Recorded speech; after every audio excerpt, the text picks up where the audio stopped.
What's going on, peoples? Hope everyone is well.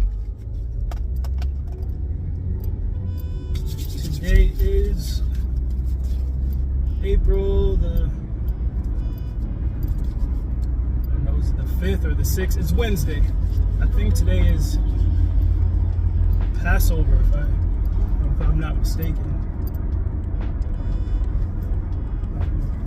So I hope everyone, whoever celebrates that holiday, I hope you have a great holiday. You spend it, good time to spend it with family.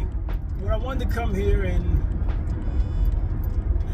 ask you all is this question, and the question is, who told you that you were naked? Who told you that you were naked? Now, all the Bible scholars out there,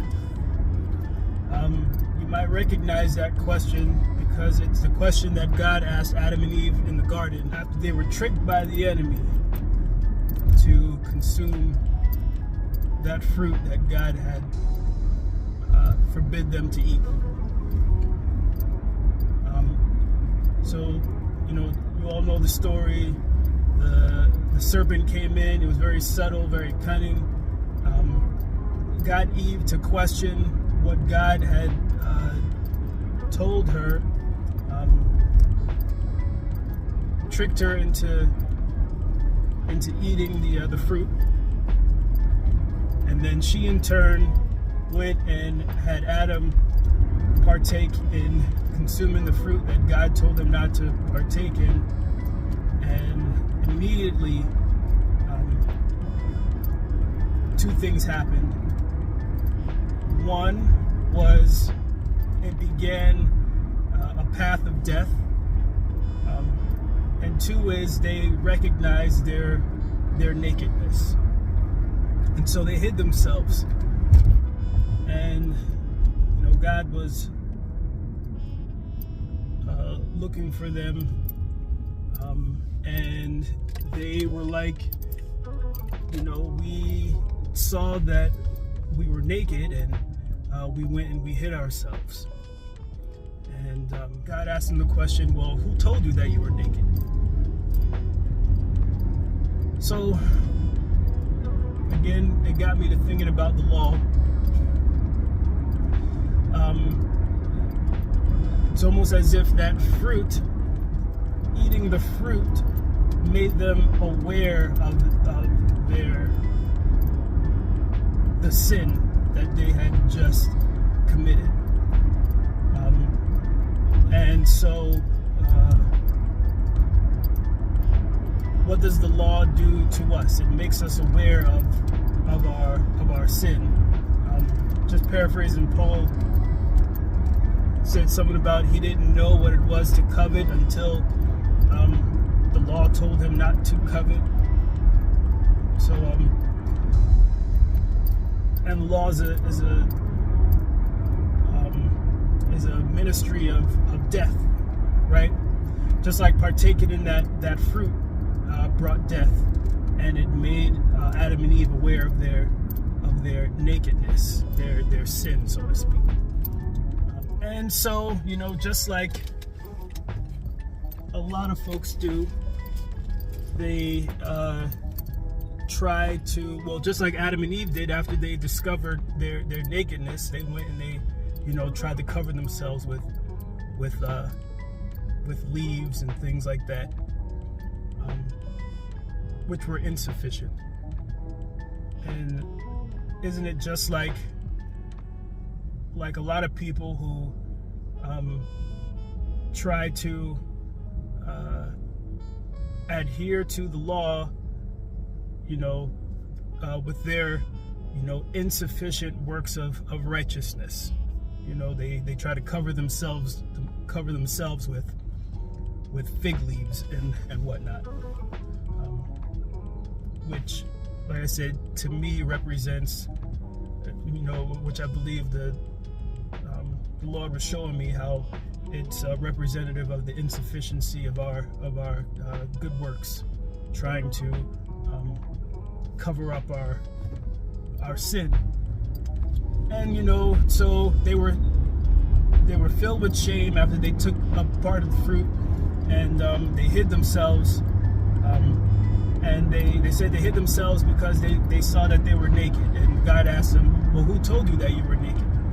And so my question to you all again is, who told you that you were naked? But, now that you see that you are naked, what happens now? Well, just like God did with Adam and Eve, He provided them with clothes of skins, and that was sufficient enough.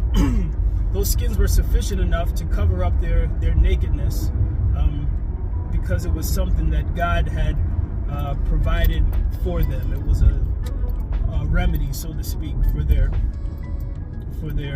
nakedness, the solution to cover their sin.